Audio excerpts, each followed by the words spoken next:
seeing auras is you have to know what you're looking for, right?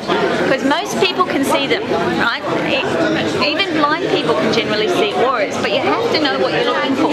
All right, so like who's seen What the Bleep, right? And now on that they talk about it's Magellan ships. I'm a stickler for research. They said Columbus's ships. It's actually Magellan ships, and how they couldn't see the ships in the harbour, even though they were very big.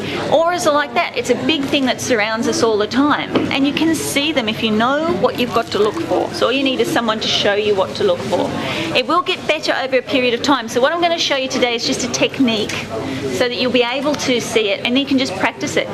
This conference is excellent to practice it at, right? And I'll tell you why at the moment. So first of all, because the ground's nice and dark, what I want you to do is just take your hand and hold it where you can see it against a black background. What, the right hand? Any hand. Right? And just to help this, just shake your hands a bit, get a bit of energy going. Right. Now just hold it so you can see it against the black background. It's just seeing the hand is the most important thing, so you can see it clearly against a black background.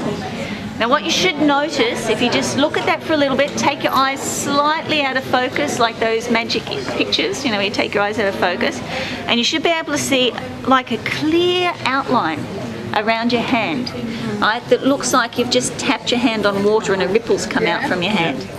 Yeah, I'm getting a few yeps. Like you've just tapped your hand on a tray of water and you've got a ripple coming out from your hand. Doesn't matter which hand. Doesn't matter which hand. So you're having difficulty seeing that? Oh my God. Yeah, it's just pouring out. That's the one. Right, now when you go back into the conference, what you'll be able to do is do this with the speakers on the platform. If you take your eyes slightly out of focus and have a look at them, because they're against a nice dark curtain, you'll be able to see the aura around their whole body. And have a look at it and analyse what you're looking at. Question it, you know. Is the aura slightly bigger around their head or their legs? Right, so maybe they've gone for a jog and they've got slightly bigger aura around their legs. Is it bigger around their arms or their hands? Right? Where is the energy coming from? Is it coming from their heart or from their head? Right? If it's coming from their heart, they'll have a bigger aura around their chest than they will around their head. Right? So it's a really, really good little technique. As you practice it more and more, you'll start to see flecks of colour. Right? Every now and again. Very few people see the whole rainbow spectrum. And you may just have like snippets through your life where you'll see this rainbow spectrum.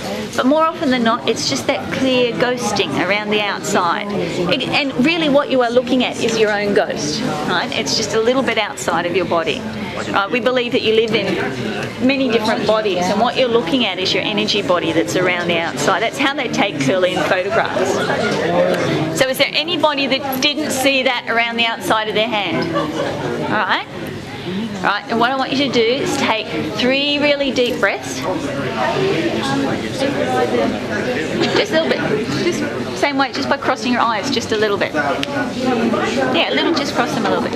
And this is not something that you think about, because the thing we do, the thing that we've been hypnotised into doing, is being told, oh, this is my eyes playing tricks on me, right?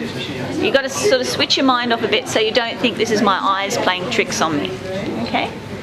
So just take 3 nice deep breaths, because that helps still the mind.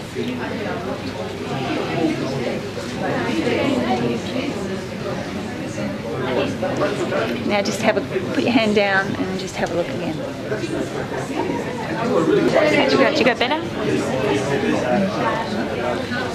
That's right. It just means you're using your mind a bit too much. Have a look at my hand. Let's push a bit of energy out, ready? Your hands are very cold too, which doesn't help. That means it's low energy. Yeah. Right. Okay, now, the levitation technique. All right. Now, there's 2 ways we can do it. Because we're in a group here, I'll spare you one. I'll spare you one, but have you all done or heard of the technique where a group of people stands around somebody, raises their energy, breathes in synchronization, and they lift the person up by putting 2 fingers under their knees? Right. You haven't heard that? Right. Basically all that is, I mean, people who move furniture furniture for a living know how to do this anyway. It's a technique they use to be able to pick up wardrobes and put them in the backs of trucks. They breathe together, 1, 2, 3, and then they put the effort in. Right. What you're basically doing by using these techniques is changing the gravity of something. And we measure specific gravity, and I actually have a technique where I take people into a swimming pool, which is the easiest way to learn it. And what I get them to do is float. You find out your own natural floating level. Some people's natural floating level is an inch under the water.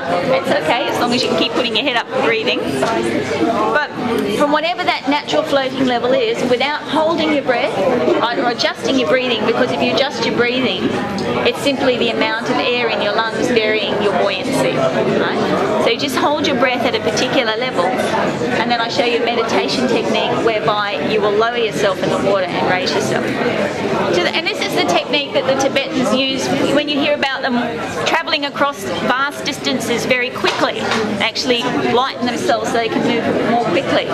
Or